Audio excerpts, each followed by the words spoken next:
Baie welkom by Tabernaduise aanlyn diens. Ons begin met 'n nuwe reeks op Sondae in die gemeente en ook in ons kleingroepe met die titel Ek is. Dit is die uitsprake in die Evangelie van Johannes waar Jesus Christus by verskeie geleenthede sê Ek is en dan noem hy wie hy is.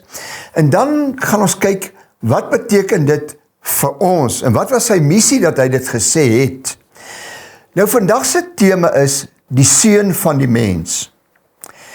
Ek lees in die Evangelie van Johannes dat Johannes die doper is besig om te preek en hy sien Jesus loop en hy sê daar is die lam van God wat die sondes van die wêreld wegneem.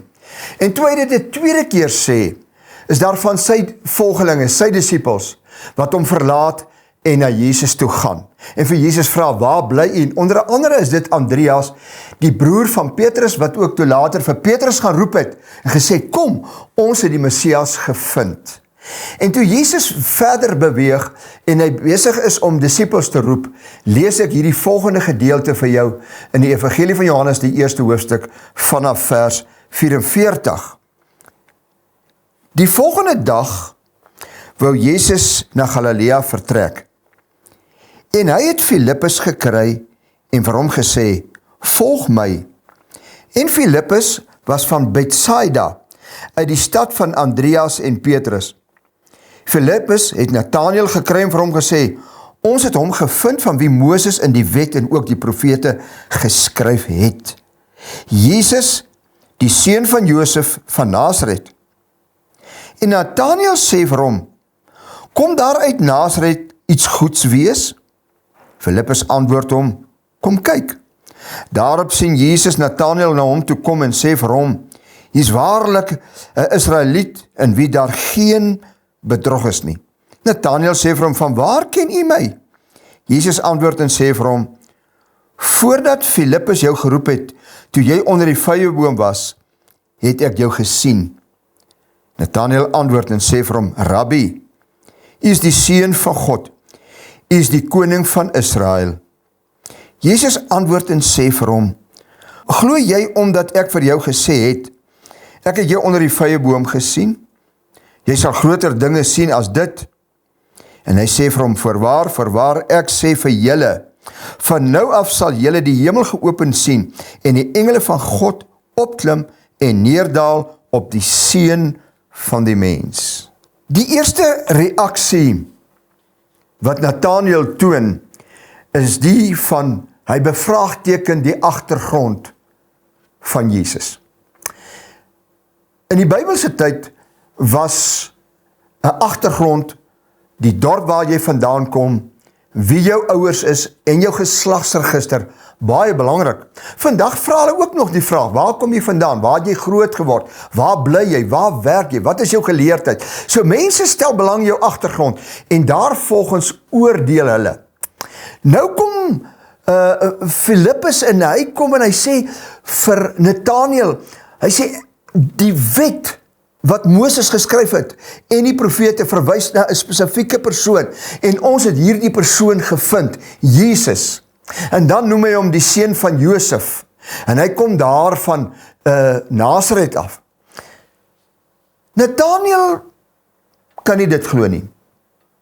Hy het Jesus nog nooit persoonlik ontmoet nie en hy oordeel op feite. Hy sê nee, uit Nasaret, uit nee. En as hy nog moes uitgevind het, Jesus se pa, Josef se aardse pa wat hom groot gemaak het, is 'n timmerman en hy werk in 'n werkswinkel en Jesus het ook tot op 30-jarige ouderdom in die werkswinkel gewerk. So hy gesê, nee, ambagsman, nee, dit kan onmoontlik nie die Jesus wees wat ons verwag het, die Christus, die Messias nie, dit kan nie wees nie. Tot vandag toe maak baie mense uitspraak oor wie Jesus is, sonder dat hulle hom persoonlik ontmoet het. Die tragedie is, kerke maak uitsprake oor Jesus. Teoloë maak uitsprake oor Jesus, wat nie belyn is met dit wat ons in die woord van God leer nie. Onder andere oor sy maagdelike geboorte, is daar teoloë wat uitsprake maak. Waar kan dit wees dat 'n maag swanger raak?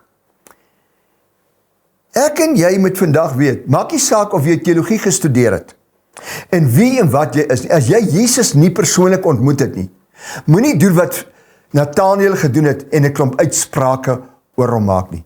Ek lees hier in die Evangelie van Johannes, die 7de hoofstuk, by die dag van die groot fees is Jesus daar en hy preek en hy sê, as almal na my toe kom en in my glo, soos die skrif sê, sal daar strome van lewende waters uit jou binneste vloei. En van die mense sê, wow, hy is 'n profeet. Ander sê, nee, hy is die Christus. Ander kom en sê, nee man, die skrif sê, dat die Messias is uit die geslag van Dawid, so hy moet van Bethlehem afkom, hy kan nie van Galilea afkom nie. Selfs die skrif word vals geïnterpreteer, as jy nie 'n persoonlike ontmoeting met Jesus Christus het nie. Dit was die eerste reaksie van Nathanael, maar toe hy Jesus ontmoet, toe verander sy reaksie, en hy vereer Jesus. Hy noem hom Rabbi, leermeester. Dis die grootste titel wat jy vir die dag waarin Jesus geleef het, vir 'n leermeester kon gee. 'n Rabbi, dis die hoogste vorm van aanspreek en verering.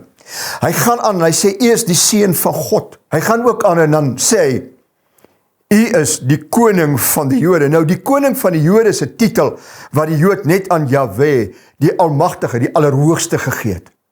Met hierdie aanspreekvorme, Rabbi, is die seun van God, is die koning van Israel, is hy besig om Christus te aanbid. Want hy het nog Jesus persoonlik ontmoet. Hy was beïndruk dat Jesus hom onder die vyeboom gesien het, en Jesus sê, jy gaan groter dinge as dit sien. Maar hy beleef in daai oomblik die godheid van hierdie persoon wat met hom praat. Dat hierdie persoon gesalf is deur God, die Christus is, die Messias is, en hy vereer hom, hy aanbid hom. Dis mos 'n reaksie wat ek en jy ook toon, wanneer ons in die teenwoordigheid van Jesus kom, het sy of dit in jou binnekamer is, of op by jou huis, en of jy op die pad is, en of jy by die werk is, as jy ontmoeting met Jesus het, en jy's bewus van sy teenwoordigheid, is jou heel eerste reaksie, ek vereer hom, ek aanbid hom. Filippus toon 'n besondere reaksie, maar Jesus het ook gereageer, en Jesus noem homself die seun van die mens.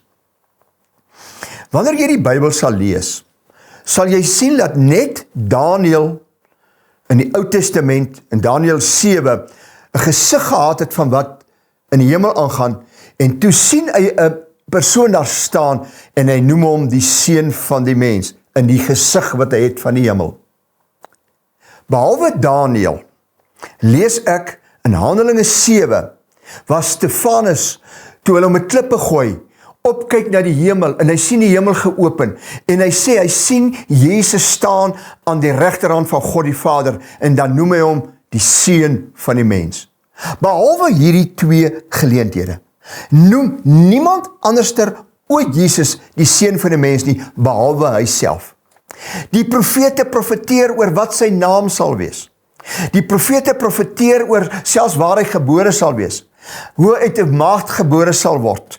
Hulle profeteer waar hy sal groot word, hoe hy uit Egipte sal terugkom nadat sy pa en ma met hom gevlug het toe Herodes die babetjies wou doodmaak. Hulle profeteer selfs hoeveel geld word daar betaal om hom te verraai. Hulle profeteer oor hoe Jesus gekruisig sal word, maar nêrens noem hulle hom die seun van die mense, alhoewel hulle oor sy goddelike sending na die aarde profeteer en hoe hy sal optree, noem niemand hom behalwe Jesus self, die seun van die mens.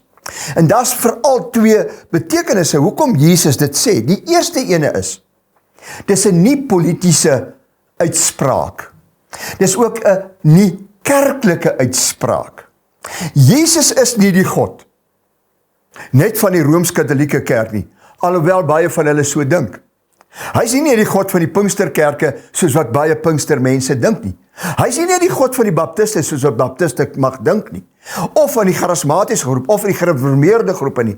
Of van watter kerkdenominasie daar ook al is nie. Hy is die Here, hier die seun van die mens, van alle mense. En omdat hy homself die seun van die mens noem, en nie vir hom 'n titel gee soos, hy is die koning van Israel, maar hy sê dit nie, sodat selfs die Samaritane welkom is in sy teenwoordigheid. Ja, hy praat met 'n Samaritaanse vrou. As hy net die Joodse koning was, dan was die Samaritane uitgesluit, was die Grieke uitgesluit, was ons Suid-Afrikaners uitgesluit, want hy's net Israel se koning. Nee, hierdie titel wat Jesus vir homself gee, seun vir die mens, maak hom toeganklik vir ongeag jou ouderdom, status, agtergrond, geleerdheid, ras, volk, taal, nasie, kerkverband. Hy is beskikbaar vir almal. Dis hoekom hy homself die seun van die mens noem. Die tweede betekenis van hierdie woord is, dis 'n menslike titel. Hy sê daardeur, ek is net 'n mens. En dan kon hy medelee toon met mense. Hy het begrip gehad vir mense. Hy het onder mense gewoon. As ek die voorbeeld mag gebruik. Hy het in Nasaret groot geword. Hy het 'n straatadres gehad. So hy weet, Nasaret was nie hoog aangeskrewe in Israel nie. Bethlehem en Jerusalem was. En ander stede, maar nie Nasaret nie. Hy kom daar uit hierdie geen naam dorpie. 'n straatadres. Dalk was hy nie aan die beter kant van Nasaret, sy ouers gebly nie. Hy het familie gehad. Dink jy hy sal verstaan as boeties en sissies in die huis opgroei en daar's bietjie striwelinge? Ja, hy sal verstaan, want hy het broers en susters gehad. Hy het 'n pa en ma gehad. Hy moes leer. Hy het gewerk. Hy was die oudste. Dalk moes hy sekere take vervul. Hy verstaan alles, ongeag waar jy jou in die familieorde vind. Hy was daar, hy verstaan dit. Want hy het 'n mens geword, onder ons kom woon, sodat hy begrip sal hê vir my en vir jou. Kom ek lees vir jou wat skryf die woord vir ons in Hebreërs, die tweede hoofstuk, wanneer hy praat waar Jesus sê, ek sal u naam verkondig en aan my broers bekend maak, dan sê hierdie woorde, omdat hierdie kinders, dis nou ek en jy, mense van vlees en bloed is. Ja, Jesus ook ten volle mens, net soos hulle geword. Want hy kon net sterf, as hy ten volle mens was, en hom net deur self te sterf, hom die nekslag toedien, wat mag oor die dood gehad het, die duiwel. Net op hierdie manier, omdat hy 'n mens was. En dan noem hy homself ook hierdie titel, hy is die seun van die mens. Kon hy die vrymaak wat lewe lank uit vrees vir die dood in slawerny vasgevang gesit het. Ons weet almal dat Jesus gekom het om die nakomelinge van Abraham te help. Dis nou die mens van vlees en bloed. Nie die engele nie. Daarom moes hy ten volle soos ons, sy broers en susters word, om as ons ontferme en betroubare hoëpriester vir God priesterlike dienste verrig en die sondes van God se volk te versoen. Omdat hy self versoeking verduur het, kan hy die help wat onder versoeking swaar kry. Hy het 'n mens geword, hy is versoek net soos ek en jy. Hy het honger geword, hy het moeg geword. Daarom verstaan hy alles wat ek en jy deurgaan op aarde. En toe Nathanael hom hierdie eretitels gee van Rabbi, seun van God, koning van Israel, toe kom Jesus en sê, maar jy moet weet, ek is ook 'n seun van die mens, sodat daar begrip vir jou en vir my kan wees. Kom ons leer vandag uit hierdie boodskap, dat Jesus Christus verstaan presies waardeur ek en jy op aarde gaan. Hy verstaan 100%, want hy was 'n mens net soos ek en jy. Kom ek bid vir jou. Kosbare Here, dankie vir u begrip. Dankie vir u genade. En dankie vir u liefde. Dankie dat geen mens ooit sal sê, maar God verstaan my nie. U verstaan elke een van ons ten volle. Ek dank u daarvoor. Amen.